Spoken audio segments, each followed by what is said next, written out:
Welcome into On Deck. I'm Tyler Redmond. As always, make sure to like this video, subscribe to this channel, hit the bell for notifications so you can stay up to date with everything going on in Braves country. But before we get to what's going on with the Braves, I wanted to talk about something going on outside of Braves country for just a second. In case you missed it, Ron Gardenhire decided to hang up his cleats earlier this week.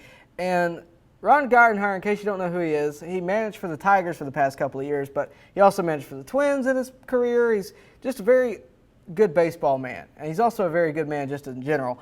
I'll tell you this, I've met Ron Gardenhire a few times, and every time I've met him, he's been very kind to me. I actually met him a couple years ago at spring training, and he let me come onto the field and interview him right on the site at spring training with the Tigers. He actually introduced me to Jack Morris while he was doing that. So just a very good man, a very down-to-earth man, too. Hate to see you go, but hope you have a great retirement, Gardy. Moving on, let's talk about the Braves. They had Game 2 and Game 3 of the series past couple of days. We're going to talk about Game 2 real quick. Ian Anderson took the mound for the Braves, and he had a rough first start, giving up 2 runs in the first inning, but after that he would settle in. He finished the day with 4.2 innings pitched, 3 earned runs, 8 strikeouts, and 4 walks. Duvall would put 2 runs on the board, helping the Braves out in the 6th and the 8th.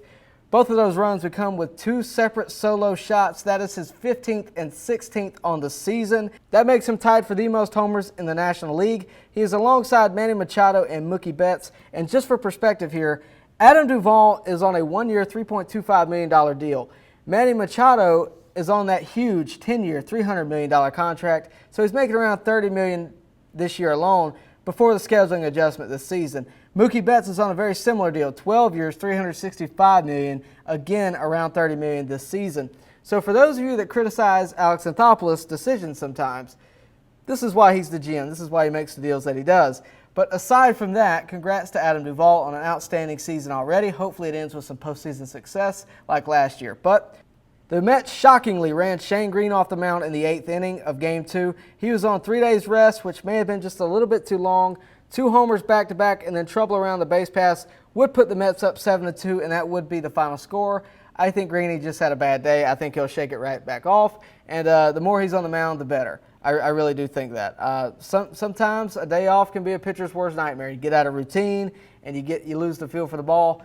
Hopefully that will be the case, and he'll get right back to what he was doing because he was having a great year before that. The Braves would look to get revenge in Game 3, and Game 3 will make you feel good. Here's why.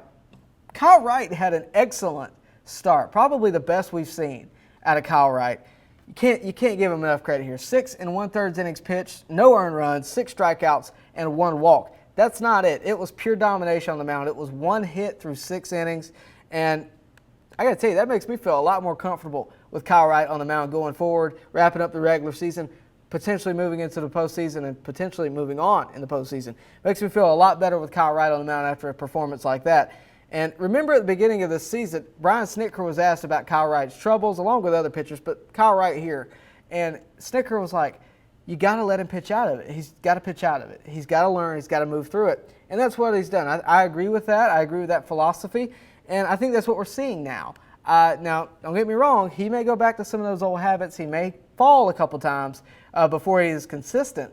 But, again, a performance like that shows why he's in the game, shows why he's at the major league level, and shows that he can perform at the major league level. So you got to give credit where it's due. Yesterday was electric. It was just a very good performance for Kyle Wright. Hopefully that will continue. He would need some help to get the win, though. That would come by the hands of Ronald Acuna, who seems to have gotten out of his funk after fouling that ball off of his ankle just a week ago. A solo shot to right field put the first run up on the board in the 6th inning.